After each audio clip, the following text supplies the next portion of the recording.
Bismillahirrahmanirrahim. Al-marfu'u utawi iki iku nerangake hadis marfu. Wa utawi hadis marfu iku al-haditsu hadis. Alladhi hadis udhifa kang den sanderake apa alladhi ila nabi sallallahu alaihi wasallam marang nabi sallallahu alaihi wasallam. Menel qauli nyatane sing pengendikaan awil fi'li utawa perbuatan awit takriri utawa penetapan. Sawaun pada uga akana ono apa sanaduhu sanate hadis ono iku mutasil amla utawa ora. Usumeren arane apa hadis marfu'an ing hadis marfu' irtifa irtibatihi korono tinggini derajate hadis bi idhafatihi sebab dan sandarake hadis ila Nabi sallallahu alaihi wasallam wa Nabi sallallahu alaihi wasallam. Fa idza kalamun ngucap sinten as-sahabi sahabat. Rupane pengucapan qala Rasulullah sallallahu alaihi wasallam kadza. Qala Rasulullah sallallahu alaihi wasallam kadza. Au fa'ala kadza. Kana makono apa hadil hadis ikil hadis ono iku marfu'an hadis marfu'. Wa kadza ismunu qala lamun ngucap sinten at-tabi'i tabi. Awit tabi utawa tabi'in. Auman utawa ulama batahum ing dalam sawise tabi'ut tabi'in. Aina dzalika moko sak temene mongkon hadis iku isamarin arane apa dzalik dan arane marfu'an ing hadis marfu'. Wa dukhulul manjing fi hadha ta'rif ing mikira definisi apa al-mutasil hadis mutasil wal musnadu dan hadis musnad. Wa kullu maran saban-saban hadis la yustaratu ora den syaratake fi hadis apa ditisul sambung al mursal ko dene hadis mursal wal mu'addal hadis mu'addal wa yakhruju lan metu apa al mauquf hadis mauquf wal maqtulan hadis maqtu anwa urraf utawi pira-pira pembagiane macam-macam hadis marfu arraf utawi hadis marfu iku kisman rong bagian. Al-awwalu kawitan iku raf'u tasrih wa huwa raf'u tasrih iku alladhi hadis fihi ing dalam alladhi qala Rasulullah sallallahu alaihi wasallam au an Rasulillah sallallahu alaihi wasallam wa huwa alladhi taqaddama anifan wa huwa tawi qala Rasulullah sallallahu alladhi yo keterang alladhi hadis taqaddama wis dingin anifan barusan. Asani utai kan nomor luri iku rafu hukmi wa huwa tawi rafu hukmi iku alladhi hadis lam yusarika orang jelasake fihi dalam alladhi sinten ar-rawi bi qaulihi kalon pengendikane rawi qala Rasulullah sallallahu alaihi wasallam ucapan Rasulullah sallallahu alaihi wasallam ucapan qala Rasulullah sallallahu alaihi wasallam wa huwa utawi alladhi lam yusarrif fihi rawi iku anwaun macam-macam piro-piro bagian kathiratun kang akeh minha iku setengah saking anwaun kathiroh qaulu sahabiyu ucapan sahabat minas sunnati kadza rupane ucapan minas sunnati kadza wa kadza falahu maka iku kedui hadis hukmu raf'i utawi marfu secara hukum wa isamaran arane apa ikal hadis marfu'an hukman ing marfu' hukmi hukmuhu utawi hukumi hadis marfu' anahu satawani hadis marfu' iku kuat yakunu terkadang ono apa hadis marfu' ono iku sahihan sahih wa qad yakunu hasanan wa qad yakunu dhaifan.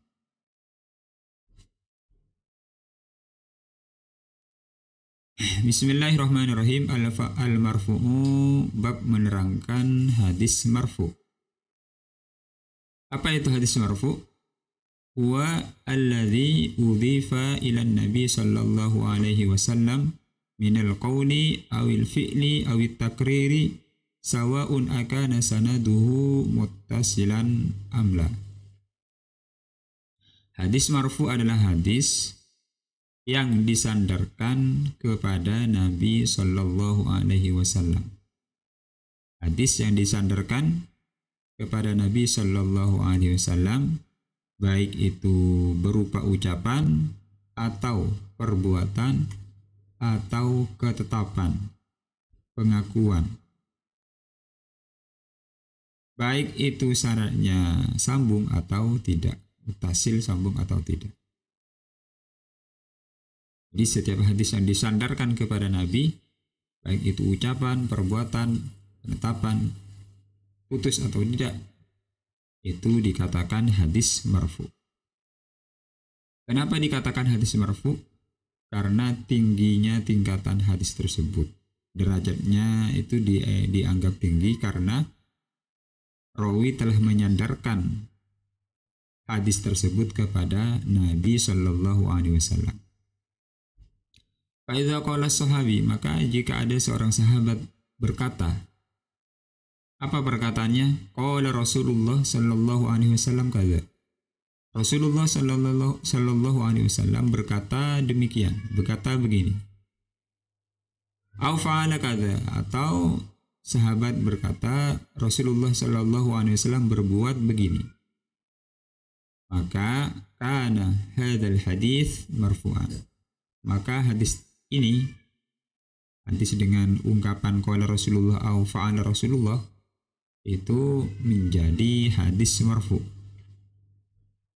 Wa kadza, begitu juga law kana tabi'i, law qala tabi'i au tabi'un tabi', atau yang berkata qala Rasulullah atau fa'ala Rasulullah itu bukan sahabat, tabi'in ataupun tabi'un tabi'in, atau bahkan orang-orang selepas mereka mengatakan qala Rasulullah sallallahu alaihi wasallam, fa inna dzalika, maka sesungguhnya ucapan-ucapan itu, ungkapan-ungkapan itu dengan kata qala Rasulullah yusamma marfu'an, dikatakan hadis marfu'.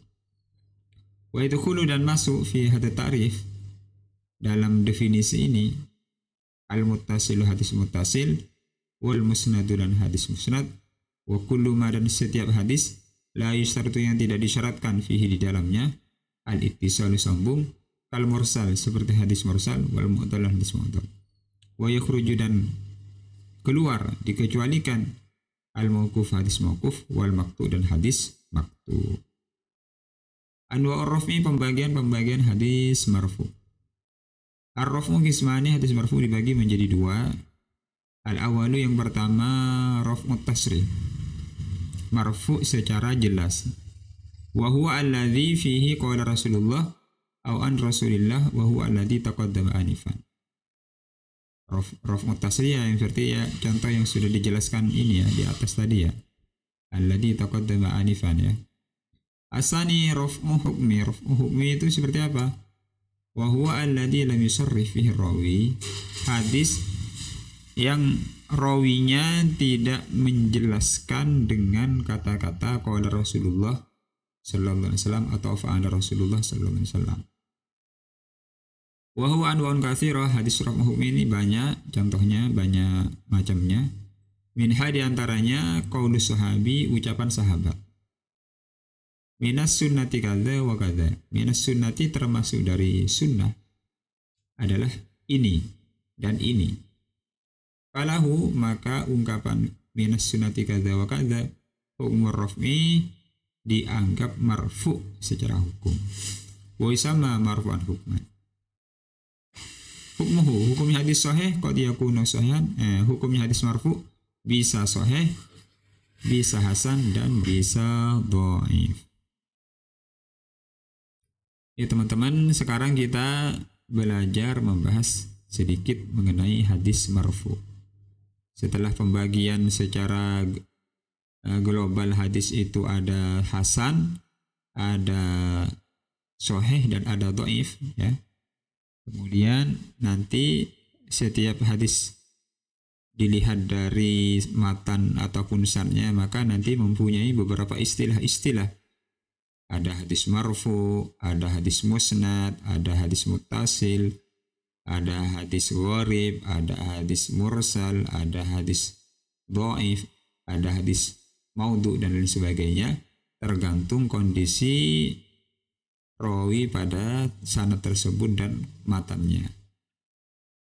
Maka di awal bab, selepas membahas mengenai pembagian hadis sahih, hasan, dan dhaif, maka musonif di sini ya membahas mengenai hadis marfu. Apa itu hadis marfu? Hadis yang disandarkan kepada baginda Nabi Shallallahu Alaihi Wasallam, baik itu berupa ucapan, perbuatan ataupun penetapan. Maka di sini contohnya ya, saya biar lebih jelas kita buka di Manhal aja ya. Nah, ini kitab Manhal. Di sini diberi contoh yang jelas ya. Raf'ut tasrih ya. Hadis marfu tasrih, jelas marfu'nya. Alladzi fihi idhafatul qaul awil fi'li awit takrir Nabi sallallahu alaihi wasallam sarihatan. Ini seperti contoh Sami'tu Rasulullah sallallahu alaihi wasallam yaqulu kadza aw haddatsana Rasulullah sallallahu alaihi wasallam.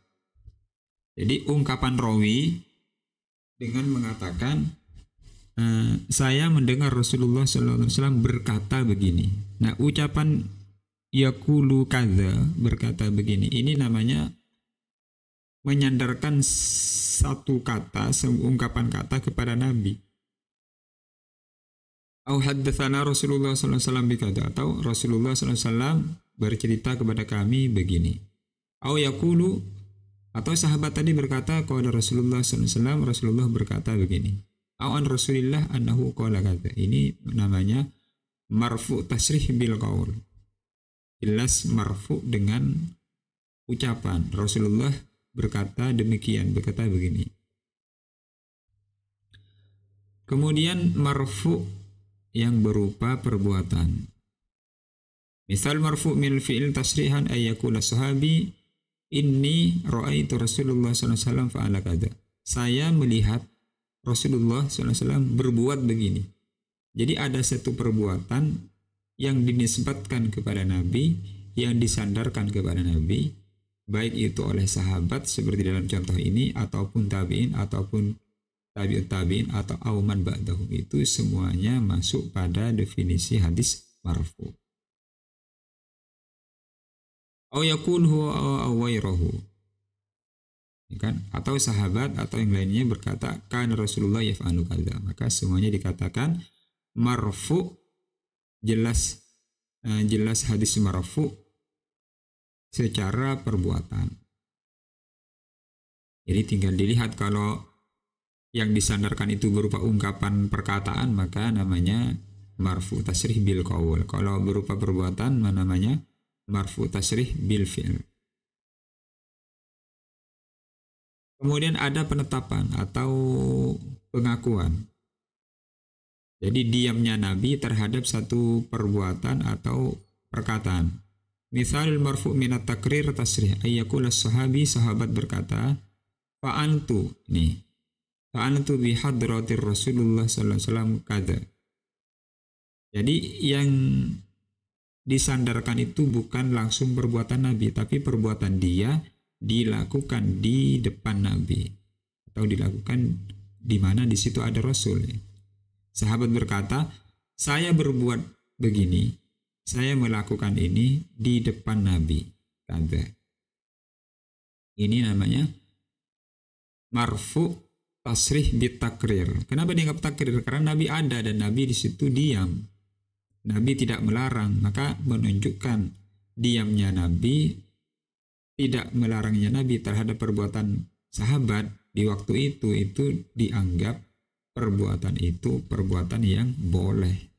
Seandainya perbuatan itu tidak boleh di dalam syariat, dilarang, maka tentunya Nabi akan melarang.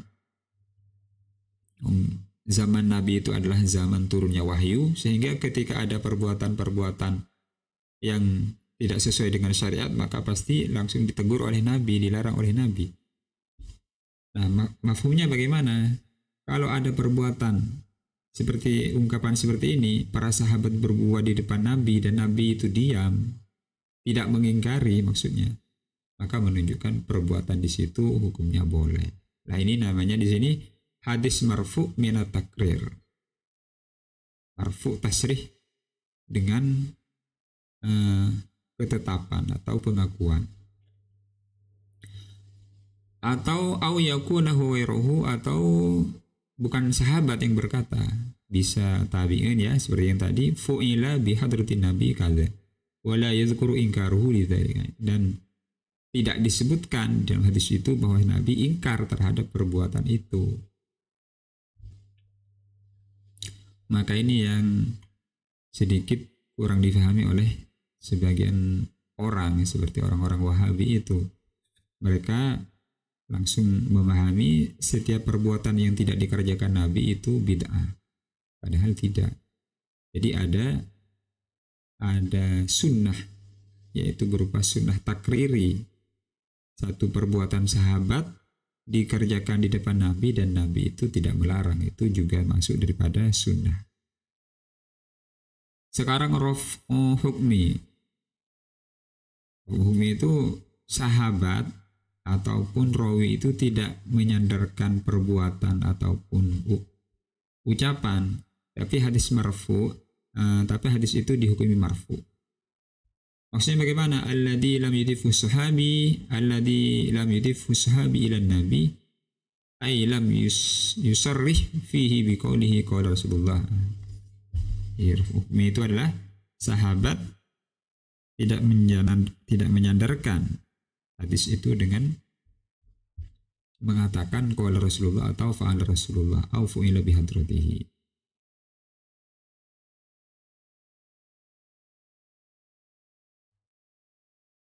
Jadi mudah ya untuk memahami hadis marfu ini. Pokoknya ada hadis di mana rawi tersebut menyandarkan hadis itu kepada Nabi. Maka ini namanya dikatakan hadis marfu. Sigatnya bagaimana? Sigat hadisnya.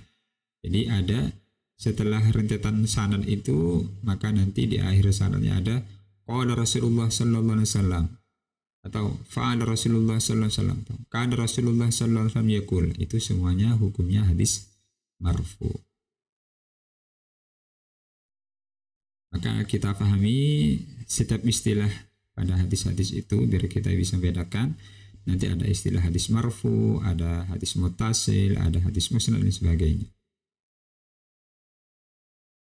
Hukumnya hadis marfu qad yakunu sahihan, ya, bisa sahih jika diteliti dalam sanad ataupun matanya itu menyempurni persyaratan sahih, maka bisa aja jadi sahih. Qad yakunu hasanan, bisa juga jadi hasan, ya. Qad yakunu dhaifan, bisa juga dhaif. Jadi hukum mau dikatakan hasan, sahih ataupun dhaif itu tergantung daripada kondisi sanadnya dan matan hadis itu. Jadi tidak semua kata-kata qala Rasulullah SAW, qala Rasulullah itu semua dihukumi sahih. Walaupun ada qala Rasulullah, kita lihat dalam sanadnya bagaimana, sehat apa enggak. Wallahu a'lam.